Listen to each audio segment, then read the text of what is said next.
Namaste. This is MSc second semester class, and the topic is gaseous state. We discuss about the different rules of gaseous state. First is Boyle's rule. It states that at constant temperature, the volume of a given mass of a gas is inversely proportional to the pressure. So mathematically, the graphical representation of this method of this rule is this. When we plot a graph between pressure and volume at constant temperature, the graph is represented as follows. Now the next rule is Charles rule. This rule states that at constant pressure, the volume of a given mass of a gas is directly proportional to its absolute temperature. So absolute temperature means degree centigrade plus 273.15 degree temperature. Mathematically, it can represent by V is directly proportional to T at constant pressure. V is volume of gas and T is absolute temperature. So V is equals to KT and K is equals to V by T. Hence, if the volume of a gas of mass is V1 at temperature T1 changes to V2 at T2, pressure remaining constant. So V1 upon T1 is equals to V2 upon T2 is equals to constant. So if we take log V minus log T is equals to constant.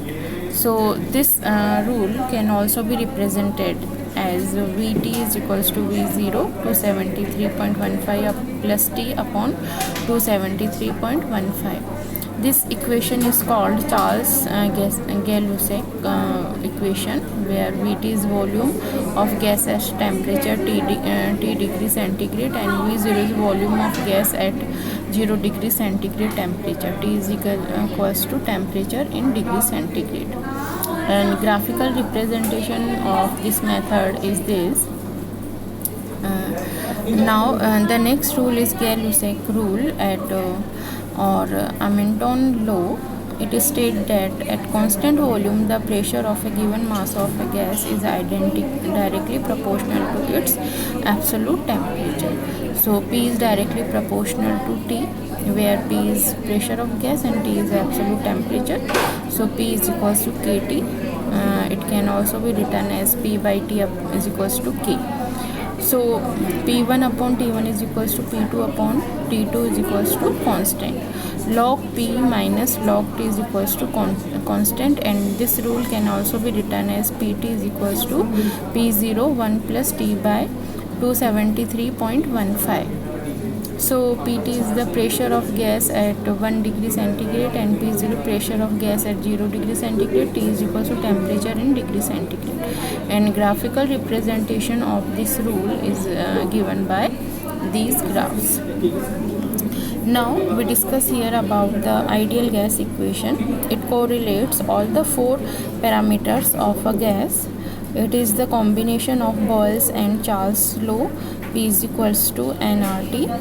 PV is equals to M by M RT. This equation is called ideal gas equation, where small n is the number of moles of the gas, small m is the mass of the gas, capital M is the molecular weight of the gas, and R is molar gas constant.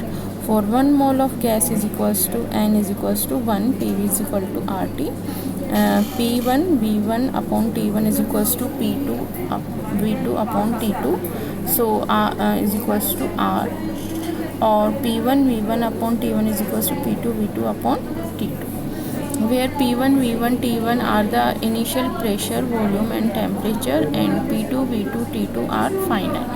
The above equation is called as ideal gas equation. So R is equals to PV upon NT. So R is equals to force by area into volume upon mole into temperature. So it can be written as force into length upon mole into temperature. So R is equals to work upon mole into temperature, because of force into length is equals to work. So So numerical values of R in different units are given as follows. So R can be written as 8.314 joule per kilo per mole. Now the next rule is Dalton's law of partial pressure. According to this law, when two or more than two chemically inert gases are kept into cooled container, the total pressure exerted by the gaseous mixture is equal to the sum of the partial pressure of individual gases. So P is equals to P1 plus P2 plus P3 and so on. Let's N1 and N2 be the number of moles of two inert gases A and B, which is filled in a container of volume V at temperature T. So the total pressure of container P may be calculated as PV is equals to N1 plus N2 RT. Partial pressure of individual gas calculates at PAV is equals to N1 RT, PBV is equals to N2 RT. On the addition of equation second and third, we get PA plus PBV is equals to N1 plus N2 RT. On the comparison of equation 1 and 4th, we get P is equals to PA plus PB. So PA upon P is equals to N1 upon N1 plus N2 is equals to XA. So finally we get PA is equals to XA into P, where XA mole fraction of A. Similarly, we get this equation PV is equals to XP into P. Application of Dalton's law of partial pressure. Mole fraction of a gas in a mixture of gas is equals to partial pressure of gas upon total pressure of the mixture of gas. So percentage of a gas in a mixture is equals to partial pressure of gas upon total pressure into 100. Now pressure of dry gas which is collected over the water is P total is equals to P moist air is equals to P dry gas plus P water vapor. Now limitations of Dalton's law of partial pressure. First is it is applicable only on inert gases like N2 and O2, N2 and Cl2 acid. It is not applicable for chemically reactive gases like H2 and Cl2, CO and Cl2 acid. Now the next rule is Avogadro rule. According to this law, under the same conditions of temperature and pressure, equal volume of all gases contain equal number of molecules. So P is directly proportional to N, where V is equals to volume and N is equal number of moles.